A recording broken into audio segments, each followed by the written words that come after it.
പരീക്ഷയിൽ അകപ്പെടാതിരിപ്പാൻ ഉണർന്നിരുന്ന പ്രാർത്ഥിക്കുവിൻ. നിങ്ങളുടെ ആത്മാവ് ഒരുക്കമുള്ളത്, ജഡം ബലഹീനമത്രേ. ദൈവത്തിൻ്റെ മാറ്റമില്ലാത്ത വചനം ശ്രദ്ധിക്കുന്ന പ്രിയപ്പെട്ടവരെ, അതികാലത്ത് എഴുന്നേറ്റ് യേശു കർത്താവ് തൻ്റെ ശിഷ്യരുമായി യാത്ര തുടങ്ങി. പിതാവ് തന്നെ പരമേൽപ്പിച്ച സുവിശേഷം ഗ്രാമങ്ങളിലും പട്ടണങ്ങളുമൊക്കെ നടന്ന് സഞ്ചരിച്ച് പങ്കുവയ്ക്കാൻ തുടങ്ങി. ശിഷ്യരും യേശുവിൻ്റെ കൂടെ നടക്കുകയാണ്. ഒരു വലിയ ജനസമൂഹമാണ് യേശുവിനെ കാണാനും കേൾക്കാനും വരുന്നത്. രാവിലെ മുതൽ വൈകുന്നേരം വരെ മൈലുകൾ താണ്ടിയുള്ള യാത്രയ്ക്കൊടുവിൽ യേശു കർത്താവ് പ്രാർത്ഥിക്കാൻ മുട്ടുകുത്തി. പ്രാർത്ഥന കഴിഞ്ഞു വന്നപ്പോൾ ശിഷ്യർ ഉറങ്ങുകയാണ്. അവരുടെ കണ്ണിന് ഭാരമേറിയിരിക്കുന്നു. അവർ ക്ഷീണിതരായിരിക്കുന്നു. ഒത്തിരി ദൂരം നടന്നതാണ്. അതിൻ്റെ ക്ഷീണം അവരുടെ ശരീരത്തിലുണ്ട്. അവരങ്ങനെ ക്ഷീണിതരായി ഉറങ്ങുന്നത് കണ്ടപ്പോൾ, എന്നാൽ നിങ്ങൾ അല്പനേരം ഉറങ്ങിക്കോളൂ, നിങ്ങൾക്ക് ക്ഷീണമുണ്ടല്ലോ എന്നല്ല യേശു പറഞ്ഞത്. യേശു പറഞ്ഞത് നിങ്ങൾ പ്രാർത്ഥിക്കുവിൻ എന്നാണ്. പ്രിയപ്പെട്ടവരെ, രാവിലെ മുതൽ വൈകുന്നേരം വരെ അധ്വാനിച്ചതിൻ്റെ ക്ഷീണം ശരീരത്തിൽ അനുഭവപ്പെട്ടുകൊണ്ടിരിക്കുമ്പോൾ ശിഷ്യന്മാർ കാണുന്നത് ക്ഷീണമാണ്, ശരീരത്തിൻ്റെ അവസ്ഥയാണ്. എന്നാൽ യേശു കണ്ടത് ഒരുക്കമുള്ള ആത്മാവിനെയാണ്. ഉണരാൻ കൊതിക്കുന്ന, മാൻനീർത്തോടിലേക്ക് ചെല്ലുവാൻ കാക്ഷിക്കുന്നത് പോലെ ദൈവത്തിനായി ദാഹിക്കുന്ന, ദൈവത്തോട് ചേരുവാൻ കാക്ഷിക്കുന്ന ഒരുക്കമുള്ള ആത്മാവിനെ കണ്ടപ്പോൾ യേശു അവരോട് പറഞ്ഞു, ആത്മാവിൻ്റെ ഒരുക്കം കണ്ടു പറഞ്ഞു, നിങ്ങൾ പ്രാർത്ഥിക്കണം, നിങ്ങൾ ഉണർന്ന് പ്രാർത്ഥിക്കണം. ഞാൻ നിങ്ങളുടെ ശരീരത്തിൻ്റെ ക്ഷീണമല്ല കാണുന്നത്, നിങ്ങളുടെ അകത്ത് ഒരുക്കമുള്ള ആത്മാവുണ്ട്. അകത്തെ മനുഷ്യൻ ശക്തിപ്പെടണം, അകത്തെ മനുഷ്യൻ ബലപ്പെടണം. നിങ്ങൾ പ്രാർത്ഥിക്കുവിൻ.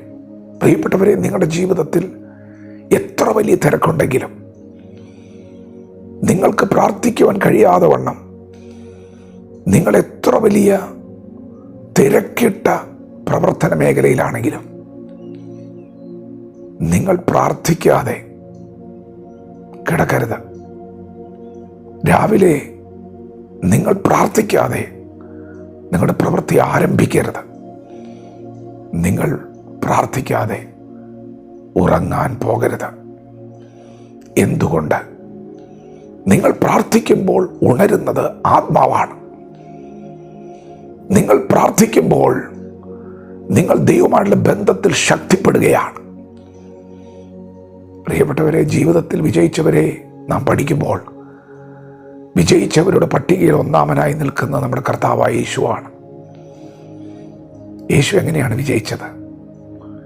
ഈ ലോകത്തിൻ്റെ പാപഭാരം മുഴുവൻ ചുമലിൽ വന്നപ്പോൾ യേശു കർത്താവ് എങ്ങനെയാണ് ആ കഷ്ടാനുഭവങ്ങളുടെ വഴിയിലേക്ക് പ്രവേശിച്ചത്?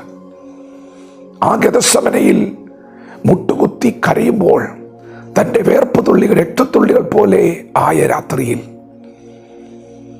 എഴുന്നേൽക്കാൻ കഴിയാതെ വണ്ണം അതികഠിനമായ ഭാരം അനുഭവപ്പെട്ട രാത്രിയിൽ എങ്ങനെയാണ് യേശു മുൻപോട്ട് പോയത്?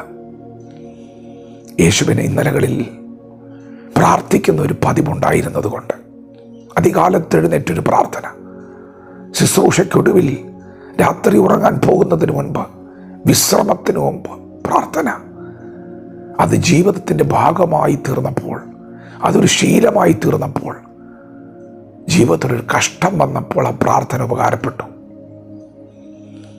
അങ്ങനെയാണ് യേശു വിജയിച്ചത്. നമുക്ക് മാതൃക കാണിക്കുകയാണ്. എങ്ങനെ ജീവിക്കണമെന്ന് തൻ്റെ ജീവിതം കൊണ്ട് നമുക്ക് വെളിപ്പെടുത്തുകയാണ്. പ്രിയപ്പെട്ടവരെ, നിങ്ങൾ പ്രാർത്ഥന മുടക്കരുത്. നിങ്ങൾ പ്രാർത്ഥന കുറയ്ക്കരുത്. പ്രാർത്ഥിക്കണം, നിർബന്ധമായി പ്രാർത്ഥിക്കണം. നിങ്ങളുടെ ശരീരത്തിൻ്റെ ക്ഷീണത്തെക്കാൾ ഇന്ന് പകൽ നിങ്ങളുടെ ആത്മാവിൻ്റെ ക്ഷീണം നിങ്ങൾ അറിയണം. അകത്തെ മനുഷ്യൻ എങ്ങനെ ഇരിക്കുന്നു? അകത്തെ മനുഷ്യൻ ബലപ്പെട്ടിരിക്കുന്നുവോ? പരിശോധിക്കണം. അവൻ്റെ പുഷ്ടി വിലപ്പെട്ടതാണ്. അതിനെ ആരും ഗണ്യമാക്കാതെ പോകരുത്. നാം നിത്യതയ്ക്ക് വേണ്ടി വിളിക്കപ്പെട്ടവരാണ്. നിത്യതയിലേക്ക് നടക്കുന്നവരാണ്. അതുകൊണ്ട് ഇന്ന് പകൽ അകത്തെ മനുഷ്യനെ ഉണർത്തുക. അവൻ ശക്തിയോടെ എഴുന്നേൽക്കട്ടെ. പ്രാർത്ഥിക്കാം, ഉണരാം, ദൈവവചനത്തോട് പ്രതികരിക്കാം. ദൈവം നമ്മെ ഓരോരുത്തരും ഈ പകൽ അനുഗ്രഹിക്കുമാറാകട്ടെ. ആമേൻ.